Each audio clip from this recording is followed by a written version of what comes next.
Capítulo 4. Encontrando a deusa da boa sorte. Se um homem tem sorte, não há como prever extensão possível de sua boa fortuna. Joguem-no no Eufrates, e ele se salvará a nado com uma pérola na mão. Provérbio babilônico. O desejo de ter sorte é universal. Ele era tão forte no peito dos homens há 4.000 anos na antiga Babilônia quanto é atualmente no coração dos homens. Todos nós esperamos ser favorecidos pela caprichosa deusa da boa sorte. Há alguma maneira de encontrá-la e atrair não apenas sua atenção favorável, mas também seus generosos favores? Há alguma maneira de atrair a boa sorte? Era exatamente isso que os antigos habitantes da Babilônia queriam saber. Eles passavam por homens argutos e entusiasmados pensadores, o que explica por que a velha cidade se tornou a mais rica e a mais poderosa de seu tempo. Nessa época distante não havia escolas nem colégios. Possuíam, entretanto, um centro de aprendizado, uma verdadeira escola prática. Entre os prédios guarnecidos de torres da Babilônia, havia pelo menos um que emulava em importância com o palácio do rei, os jardins suspensos e os templos dos deuses. Os livros de história quase não o mencionam, embora tivesse exercido uma poderosa influência sobre o pensamento daquele tempo. Tal prédio era o Templo do Saber, onde os conhecimentos do passado eram apresentados por professores voluntários e onde assuntos de interesse popular eram debatidos em reuniões abertas. Dentro de suas paredes todos os homens se encontravam como iguais. O mais humilde dos escravos podia discutir sem medo de represálias as opiniões de um príncipe da casa real. Entre os muitos que frequentam o Templo do Saber, havia um sábio chamado Arcad, o homem mais rico da Babilônia. Ele tinha seu próprio salão especial, onde quase todas as noites um grupo considerável de homens, alguns idosos, alguns muito jovens, mas a maioria na meia-idade, reuniam-se para discutir e perguntar sobre assuntos de interesse.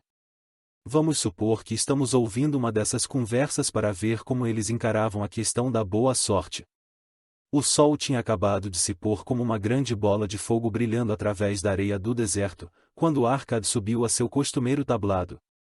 Perto de 80 homens já esperavam sua chegada, reclinados sobre pequenos tapetes estendidos no chão, e mais gente ainda aparecia para aumentar a assistência.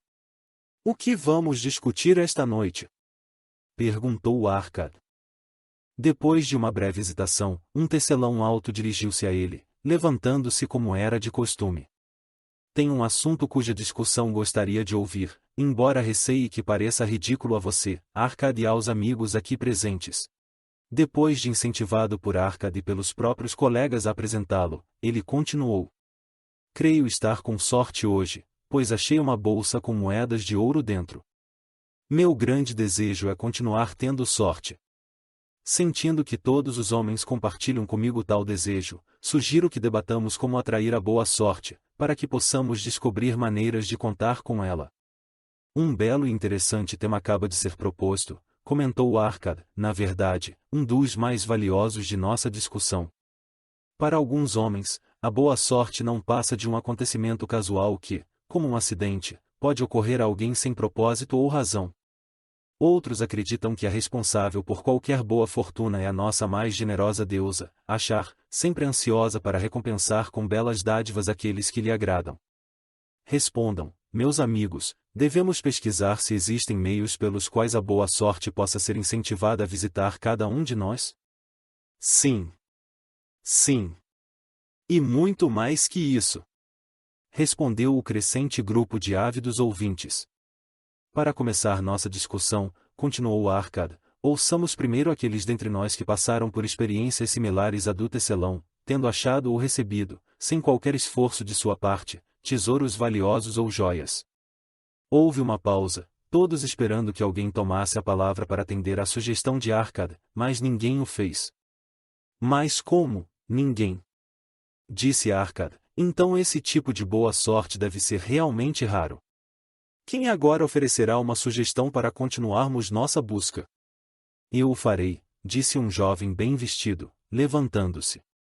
Quando um homem fala de sorte, não é natural que seus pensamentos estejam voltados para as mesas de jogo. Não é ali que encontramos muitos homens cortejando o favor da deusa na esperança de que ela os faça ganhar a todo momento? Como o jovem tivesse, depois dessas breves palavras, retomado seu lugar, uma voz ergueu-se. Não pare. Continue sua história. Diga-nos, por acaso pôde contar com o favor da deusa nas mesas de jogo? Ela fez com que os cubos caíssem com o lado vermelho virado para cima, enchendo sua bolsa à custa do homem das apostas, ou, ao contrário, permitiu que o lado azul fosse o vitorioso, propiciando ao outro passar a mão em suas moedas de prata arduamente conquistadas. O jovem juntou-se aos risos sem maldade da sala e replicou: Não posso deixar de admitir que a deusa não parecia saber que eu me achava no local. Mas e quanto aos demais? Encontraram-me esperando em tais lugares para rolar os cubos em favor de vocês? Estamos ávidos para ouvir tanto quanto para aprender. Um sábio começo, atalhou Arcad. Achamo-nos aqui para considerar todos os lados de cada questão. Ignorar as mesas de jogo seria fechar os olhos a um instinto comum a muitos homens que gostam de tentar a sorte, apostando uma pequena soma de dinheiro na esperança de conseguir somas bem maiores. Isso me traz à lembrança as corridas de ainda ontem, gritou um outro ouvinte. Se a deusa frequenta as mesas de jogo, certamente não desdenha as corridas, onde carros de guerra dourados e cavalos espumantes oferecem muito mais excitação. Conte-nos honestamente, Arcad, foi ela quem lhe soprou que devia apostar naqueles cavalos cinza de Nínive. Eu estava de pé bem a seu lado e mal pude acreditar em meus olhos quando vi apostando neles. Você sabe tão bem quanto nós que nenhuma parelha em toda a Síria pode competir com nossos amados baios numa bela corrida. A deusa por acaso soprou em seus ouvidos que apostasse nos cavalos cinza porque na última volta o preto, que corria por dentro, tropeçaria, atrapalhando de tal modo nossos rapazes que os cavalos de Nínive acabariam ganhando o páreo numa vitória inesperada? Arcad sorriu indulgentemente devido ao gracejo. Que motivo temos para pensar que a boa deusa se ocuparia das apostas de um homem num cavalo de corrida? Para mim, ela é uma deusa de amor e dignidade cujo prazer consiste em ajudar os necessitados e recompensar aqueles que fizeram por onde merecer. Espero encontrá-la não nas mesas de jogo ou nas corridas em que os homens perdem mais do que ganham, mas nos lugares onde as ações humanas têm mais valor e são mais dignas de recompensa. No cultivo da terra, nas relações comerciais honestas, em qualquer ocupação humana há oportunidade de lucros decorrentes do esforço pessoal e de negócios bem realizados.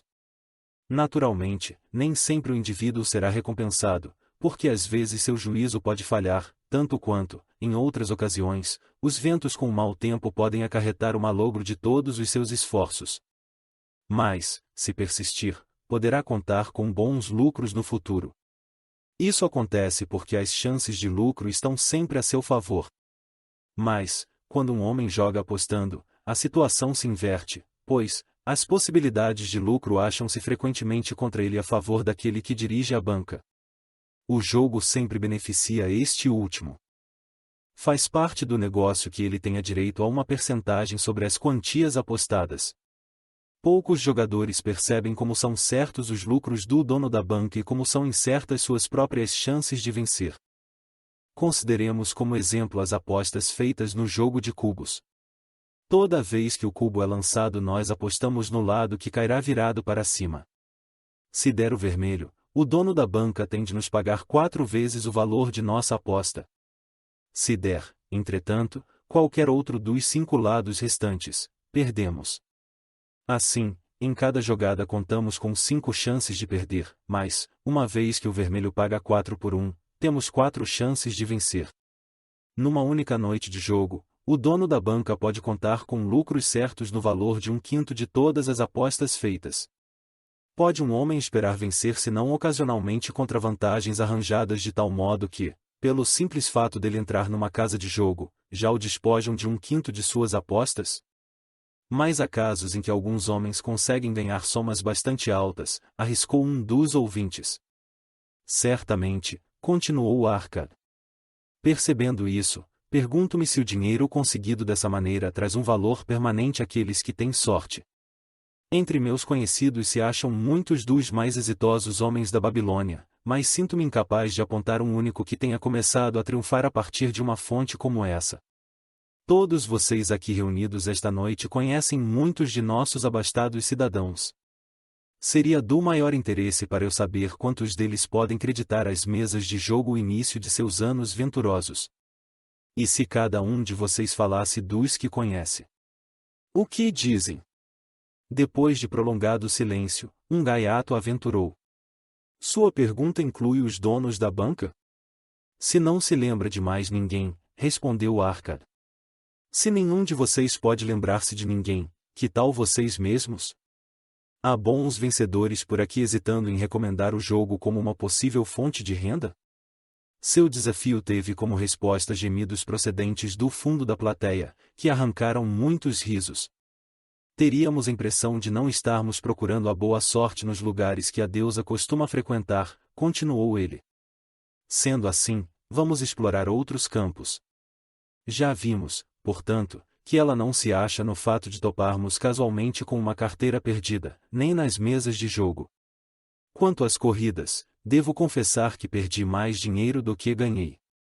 Vejamos agora nossas ocupações e negócios. Não é natural que, em seguida a uma vantajosa transação, consideremos isso não como um belo lance da sorte, mas como uma justa recompensa pelos nossos esforços. Estou inclinado a pensar que podemos estar desprezando as dádivas da deusa. Talvez ela realmente nos assista quando não apreciamos sua generosidade. Alguém sugere uma outra discussão? Um comerciante idoso levantou-se, repuxando sua elegante vestimenta branca. Com a permissão de vocês, honrado Arcad e caros amigos, ofereço uma sugestão.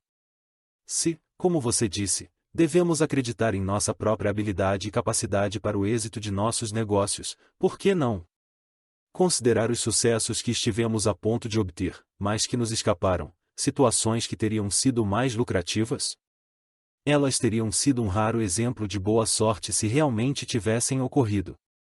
Como não se concretizaram, não podemos considerá-las como nossa justa recompensa. Certamente haverá entre nós homens capazes de relatarem experiências nesse sentido. Trata-se de uma bela abordagem, aprovou Arcad. Quem entre vocês teve ao alcance uma boa sorte somente para vê-la escapar? Muitas mãos se ergueram, inclusive a do comerciante idoso. Arcad animou-o a tomar a palavra. Como autor da proposta, gostaríamos de ouvi-lo primeiro. Contarei de bom grado a vocês uma história, disse ele, que ilustra como a boa sorte pode chegar tão perto de um homem e quão cegamente pode lhe permitir que ela escape, trazendo perda e remorso.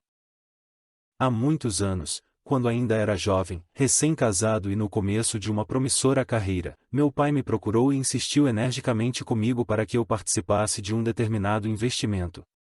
O filho de um de seus amigos tivera conhecimento de um pedaço de terra estéril não muito além das muralhas de nossa cidade. Ficava bem acima do canal e não era alcançado pelas águas. O filho do amigo de meu pai arquitetou um plano para comprar essa terra, construir 3 grandes rodas d'água que pudessem ser movidas por bois e dessa maneira trazer até ali a água necessária. Depois, dividiria a terra em pequenos lotes e buscaria compradores entre os residentes da cidade. Mas ele não tinha dinheiro suficiente para levar a cabo um empreendimento desses. Tal como eu, era jovem e contava com vencimentos apenas satisfatórios. Seu pai, como o meu, tinha uma grande família e poucos recursos. Por isso resolveu ajudar o filho, tentando convencer um grupo de cidadãos a entrar na empresa com ele. Seria um grupo de 12 pessoas, cada uma das quais se comprometeria a dar 1/10 de seus ganhos para o empreendimento até que a terra estivesse em condições de ser vendida. Cada qual então participaria dos lucros obtidos proporcionalmente ao que tivesse empenhado no investimento. Você, meu filho, disse-me meu pai, acha-se agora na juventude. É meu profundo desejo que comece a construir uma sólida posição para que se torne respeitado entre os homens. Gostaria que se valesse de meus conhecimentos em razão dos próprios erros desatinados que andei cometendo no passado. É o que desejo mais ardentemente, meu pai, respondi-lhe. Então, eis meu conselho. Era o que eu deveria ter feito na sua idade. Separe sempre 1/10 de seus ganhos para empregá-lo em investimentos favoráveis. Com esse 10º e com o que ele próprio terá condições de obter, você poderá, muito antes de chegar à idade em que me encontro, ter acumulado uma considerável soma. O que está dizendo, meu pai, são palavras de sabedoria. realmente desejo enriquecer. Mas há muitas maneiras de empregar meu dinheiro. Por isso estou ainda hesitante quanto a seguir seus conselhos. Sou jovem há muito tempo. Pensei do mesmo modo em sua idade e, como pode ver, muitos anos acabaram se passando sem que eu tivesse dado sequer os primeiros passos. Vivemos numa época diferente, pai. Evitarei cometer os seus erros. A oportunidade se apresenta diante de você, meu filho. E está oferecendo uma chance que pode levá-lo à riqueza. Imploro-lhe, não adie as coisas. Procure amanhã mesmo o filho de meu amigo e combine com ele pagar 10% dos seus ganhos para esse investimento. Sim, vá amanhã mesmo. A oportunidade não espera por ninguém. Hoje está aqui, amanhã já não sabemos para onde se foi. Por isso, não perca tempo. Apesar dos conselhos de meu pai, hesitei. Tinham acabado de chegar à cidade, trazidas por mercadores vindo do leste, roupas tão refinadas que eu e minha boa esposa logo pensamos em comprar. Se tivesse de destinar 1/10 de todos os meus ganhos para o tal investimento, seria obrigado a privar-nos desse e de outros prazeres tão desejados. Demorei a tomar uma decisão, até que ficou tarde demais. Tempos depois acabei me arrependendo. O empreendimento revelou-se mais vantajoso do que qualquer um dos participantes podia prever. Essa é minha história, mostrando como permiti que a boa sorte escapasse. Nessa história vemos como a boa sorte costuma procurar o homem que acredita nas oportunidades, comentou um homem moreno do deserto. Para construir uma sólida posição é sempre necessário um começo. Esse começo podem ser algumas moedas de ouro ou de prata que um homem separa dos próprios ganhos para o seu primeiro investimento. Eu, por exemplo, sou proprietário de muitas cabeças de gado. Tudo começou, quando ainda não passava de um rapazinho, com a compra de um bezerro por uma moeda de prata. Sendo o início de minha riqueza, isso teve uma grande importância para mim. Dar o primeiro passo para construir uma sólida posição é uma boa sorte que pode acontecer a qualquer homem. O primeiro degrau, transformando os cidadãos que ganham por seus próprios esforços em homens que começam a ter lucros pelo bom emprego de seu dinheiro, é sempre importante. Alguns, afortunadamente, fazem isso quando jovens e deixam para trás, em termos de sucesso financeiro, aqueles que só o fizeram muito tarde ou aqueles que infelizmente, como o pai do mercador que acabamos de ouvir, nunca o fizeram. Tivesse nosso amigo, o mercador, seguido esse rumo em sua juventude, quando a oportunidade se lhe apresentou, hoje estaria acumulado de muitos bens do mundo. Se a boa sorte de nosso amigo tecelão o incentivar a subir um degrau como esse por sua vez, ele não será mais que o começo de uma fortuna muito maior. Obrigado. Gostaria de falar também. Um homem de outro país levantou-se. Sou sírio. Não falo bem o idioma de vocês. Quero chamar esse amigo, o mercador, por um nome, embora vocês possam achar que não se trata de um termo polido. Mas acho que é o único que ele merece. Só que não conheço a palavra certa aqui na Babilônia. Se usar o meu próprio idioma, vocês não entenderão. Por isso, por favor, cavalheiros, digam-me o nome correto para todo aquele que costuma deixar para depois coisas que podem ser boas para ele. Procrastinador, gritou uma voz. É isso. Berrou o sírio, agitando muito as mãos, ele despreza as oportunidades quando elas aparecem. Prefere esperar.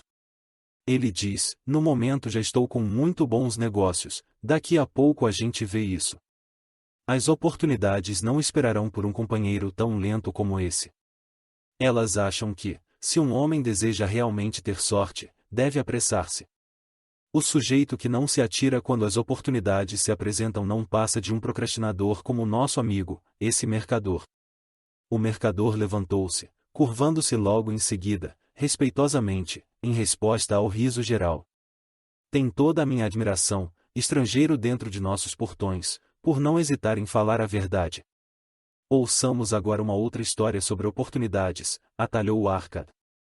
Quem poderia falar agora? Eu, respondeu um homem de meia idade. Sou um comprador de animais, em geral camelos e cavalos. Às vezes também compro ovelhas e cabras. A história que tenho para contar mostrará como a oportunidade veio até mim uma noite, quando menos esperava. Foi talvez por isso que a deixei escapar. Confio a vocês, entretanto, o julgamento. Retornando à cidade uma noite, depois de uma desencorajadora expedição de 10 dias em busca de camelos, fiquei muito irritado por encontrar os portões da cidade fechados e trancados.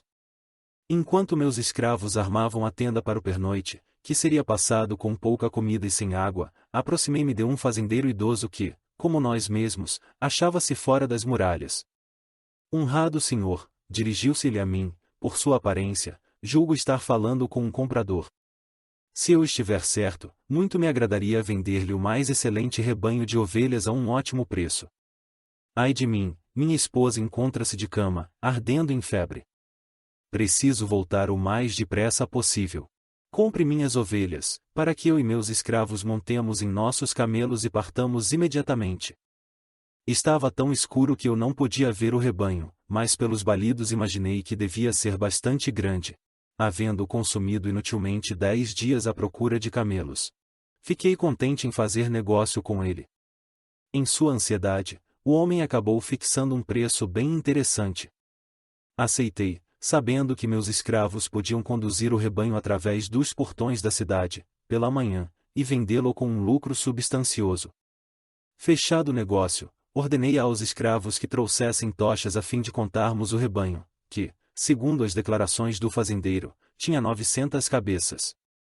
Não vou sobrecarregá-los, meus amigos, com a narração de nossas dificuldades para contar esses animais cansados, mortos de fome e de sede. Isso se revelou uma tarefa impossível.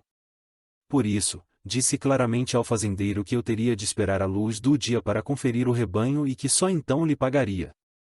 Por favor, honrado senhor, lamentou-se ele, conceda-me 2/3 do preço esta noite para que eu possa partir. Deixarei meu escravo mais inteligente e educado para ajudá-lo na contagem pela manhã. Ele é de minha inteira confiança, e o senhor poderá pagar-lhe o restante. Mas eu era cabeçudo e me recusei a fazer qualquer pagamento naquela noite. No outro dia, antes de despertar, os portões da cidade foram abertos, e 4 compradores saíram correndo à procura de rebanhos.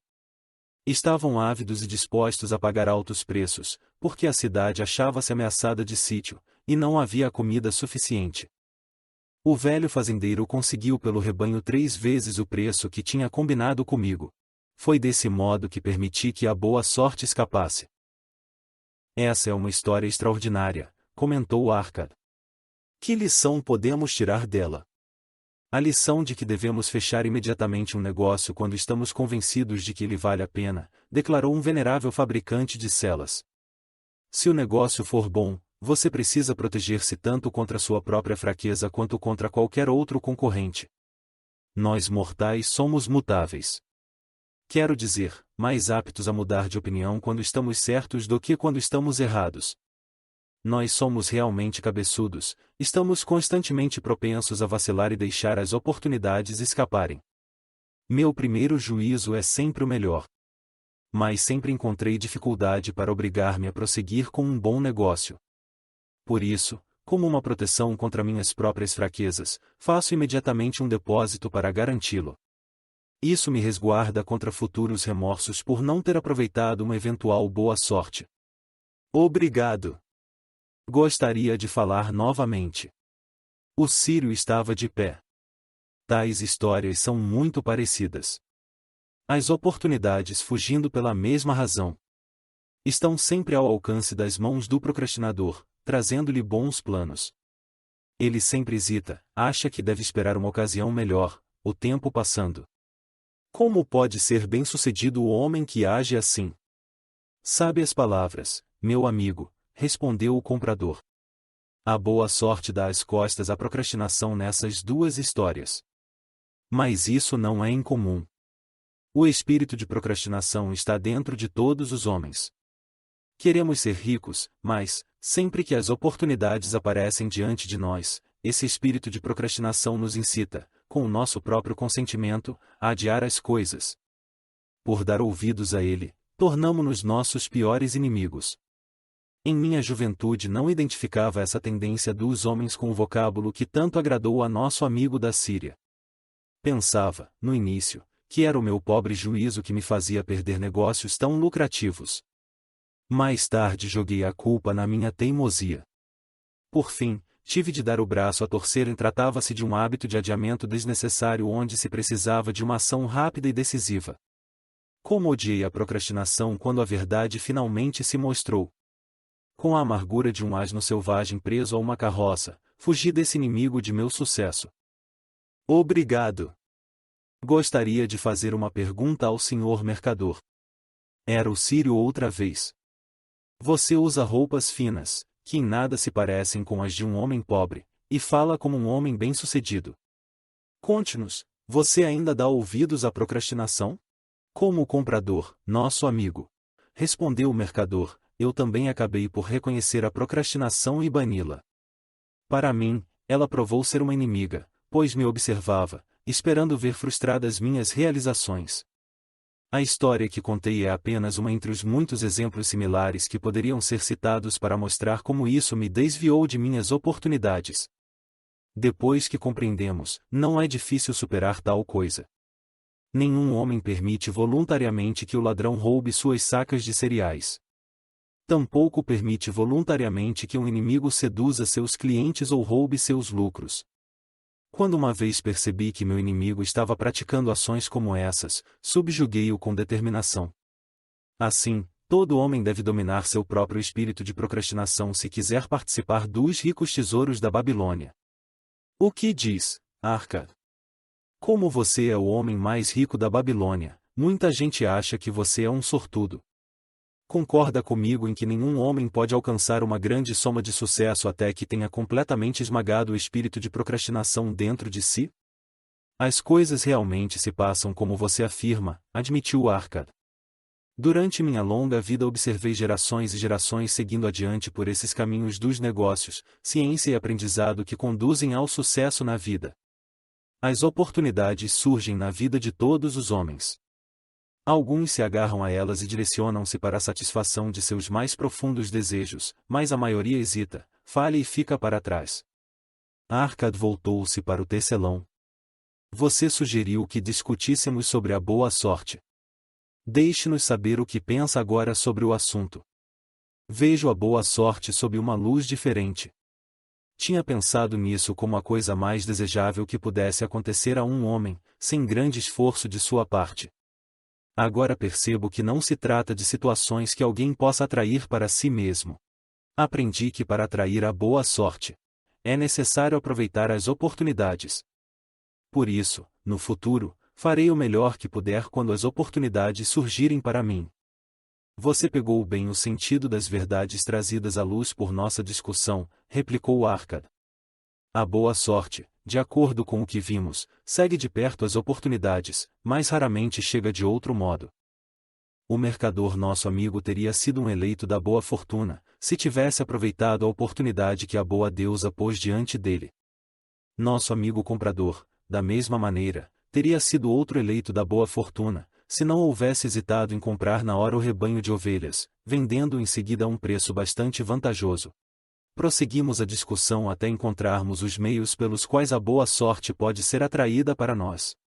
Creio que achamos o caminho. Duas histórias ilustraram como a boa sorte é consequência das oportunidades. Aqui está a moral que reside em histórias similares sobre a boa sorte, tenha esta sido aproveitada ou não, e a boa sorte pode ser atraída desde que estejamos atentos às oportunidades. Aqueles que se mostram ávidos por aproveitar as oportunidades para o seu próprio êxito atraem o interesse da boa deusa. Ela está sempre ansiosa para ajudar aqueles que lhe agradam. E os homens de ação são os que mais conseguem isso. A ação os conduzirá ao encontro do sucesso que vocês tanto desejam. Os homens de ação são favorecidos pela deusa da boa sorte.